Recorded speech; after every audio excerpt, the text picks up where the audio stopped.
Quartier populaire de Vallecas. Aujourd'hui, 200 personnes sont rassemblées pour une commémoration en mémoire des millions de victimes de la Shoah.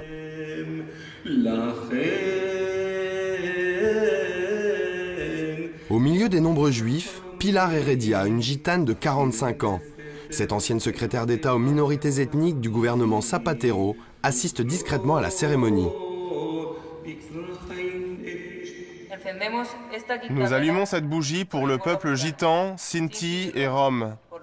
Pour ceux qui ont survécu, pour ceux qui sont morts, nous n'oublierons pas vos noms. Pilar est la toute première gitane à avoir été élue au sein d'un gouvernement espagnol. Comme chaque année, elle vient honorer la mémoire des 300 000 gitans massacrés pendant la Seconde Guerre mondiale partout en Europe. Un pan de l'histoire souvent ignoré. Pour moi, ce type de commémoration devrait avoir lieu spécifiquement pour les gitans. Pas une cérémonie partagée, mais une commémoration réellement pour nous. On nous a oubliés dans l'histoire. On nous oublie toujours. On ne se souvient jamais de ce qui est arrivé au peuple gitan.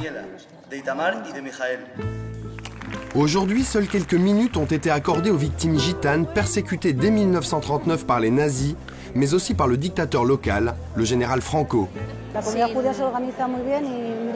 Les Juifs sont bien organisés, mais nous... Oui, nous on est toujours en fin de cortège dans ce genre de commémoration. On est toujours les invisibles. Partout on est invisible. C'est ce qui nous fait le plus mal. On est en train de lutter pour être visible, mais on n'y arrive pas.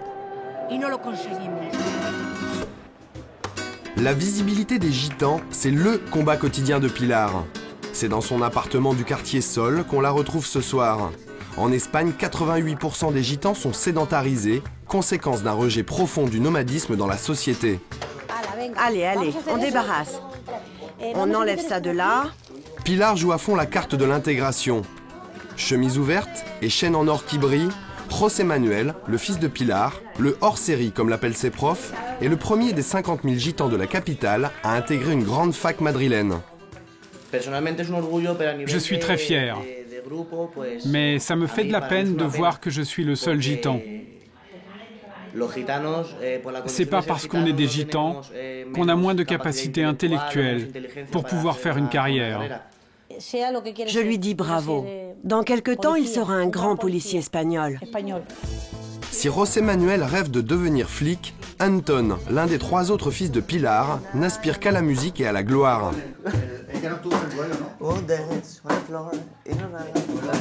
Financé par papa, il veut lancer un album fusion. Du Michael Jackson à la sauce flamenco, c'est sa recette pour se faire entendre.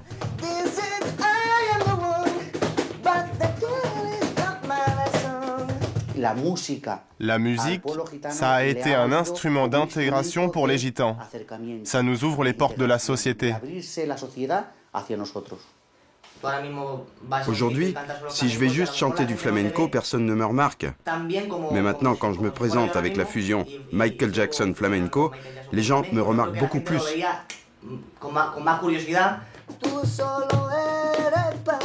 Les gitans en Espagne, 5 siècles d'une très lente intégration. Mais à l'instar de Pilar et de ses enfants, la route risque d'être encore longue.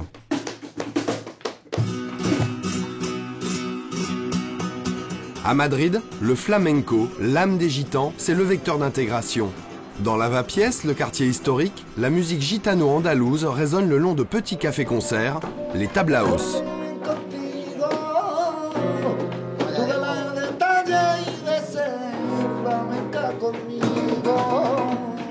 Physique christique et charisme naturel, Diego El Cigala est l'un des plus célèbres cantaors des flamencos. C'est dans l'une de ces tavernes qu'il a débuté sa carrière. J'ai toujours aimé m'entourer de gens qui ont du feeling, une vraie histoire. Si tu as ça, tout roule. Mais si tu n'as pas ça, tu peux éteindre la lumière et t'en aller. Il n'y a rien à voir. En novembre 2010, le flamenco a été reconnu par l'UNESCO au patrimoine mondial immatériel de l'humanité. Une récompense tardive pour la communauté.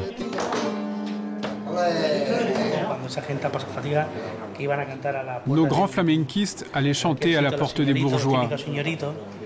Ils se fatiguaient juste pour un petit bout de pain. Et quand ils avaient ce petit bout de pain, c'était déjà une grande récompense pour eux. Dieu merci, ils nous ont mis sur un petit piédestal, mais ça aurait dû être fait bien avant.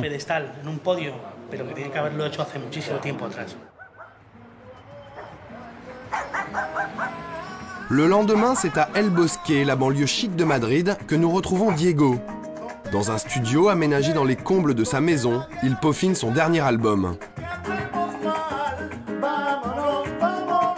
Il y a quelques mois, la star du flamenco a débuté une nouvelle carrière, celle de producteur. Un pas de géant chez des gitans longtemps cantonnés à un simple rôle de saltimbanque. Avant, ce n'était pas habituel, ça ne se faisait pas. Aucun gitan n'avait les moyens d'avoir un studio d'enregistrement. C'était difficile de commencer. Il n'y avait pas la technologie d'aujourd'hui. Il n'y avait pas non plus de chanteurs qui s'autoproduisaient. Bercé au flamenco par son papa, Diego tente aujourd'hui de passer le flambeau à son plus jeune fils, Raphaël, 5 ans.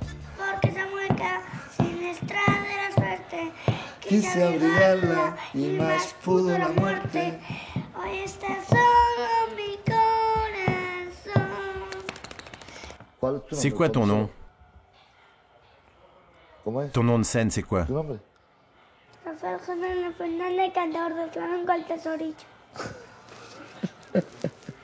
Le petit trésor. Je pense que c'est très important. C'est bien qu'un de tes enfants au moins suive tes pas. Je lui transmets cette énergie. Je ne le force pas. Je lui donne des conseils quand on écoute du flamenco. Lui, il regarde et écoute et ça rentre tout seul dans sa tête. Diego la cigale peut dormir sur ses 2 oreilles. La relève est assurée. Le flamenco, on le chante même sur les bancs de l'église. Alors comme tous les soirs, Pilar se rend dans le Rastro, le quartier gitan, pour le culte évangéliste de sa communauté.